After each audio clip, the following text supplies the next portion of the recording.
Name that book. Listen to the passages from these popular books.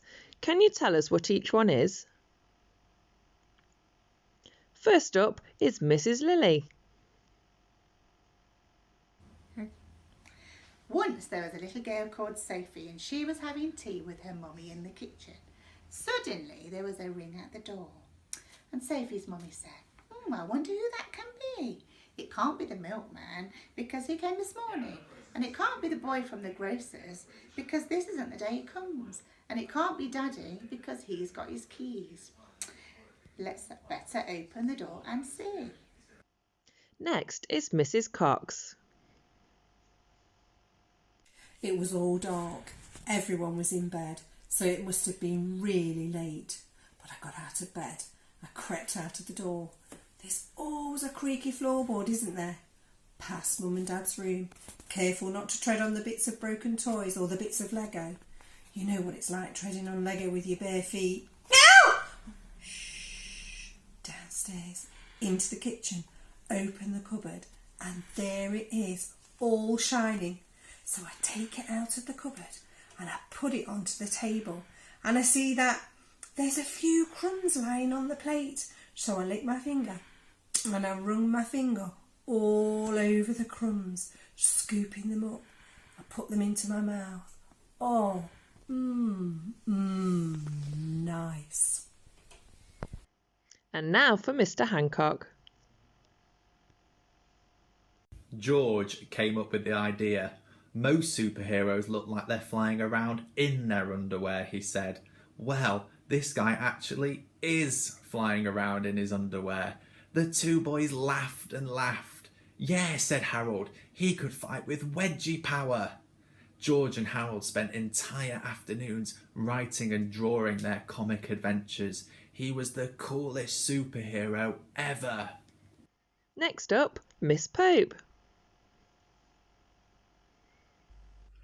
I sat there with Sally, we sat there we two, and I said, how I wish we had something to do, too wet to go out and too cold to play ball. So we sat in the house, we did nothing at all. Now it's Miss Walters. You can go. Good. The warthogs started waltzing and the rhinos rock and rolled. The lions danced a tango which was elegant and bold.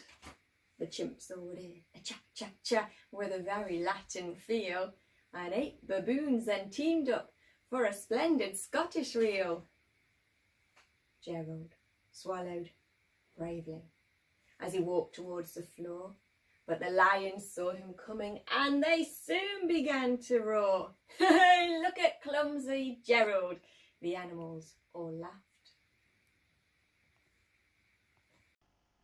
It's time for Miss Hill.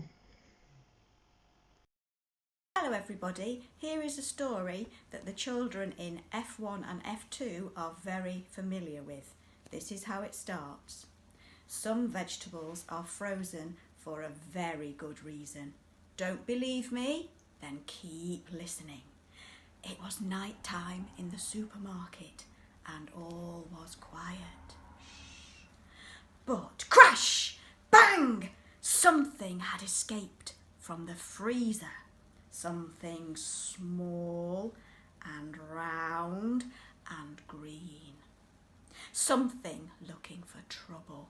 Big trouble. Help! Help! Cried Carrot. I'm stuck to the conveyor belt. Ah! Cried Broccoli. Someone's drawn on my face. Said Cucumber. Who was doing this? And was there anyone who could help these vegetables in distress? Make way for Mrs. Glover. Danny and Dino had nothing to do, so Danny said, why don't we watch some cartoons? But then Danny's mum cast a shadow of gloom. You can't watch TV till you've tidied your room. They slumped up the stairs in the foulest of grumps and stood in their room at the foot of Mount Dump. Tidying this mess will take thousands of years, said Danny, whilst desperately holding back tears. And finally, Mrs. Musserad Johnson. But I don't want to sit on a log, said the frog. Logs are all knobbly and uncomfortable, and they can give you splinters in your bottom. Did you get them all? We'll post the answers on the website later. Enjoy the rest of Pyjamarama Day.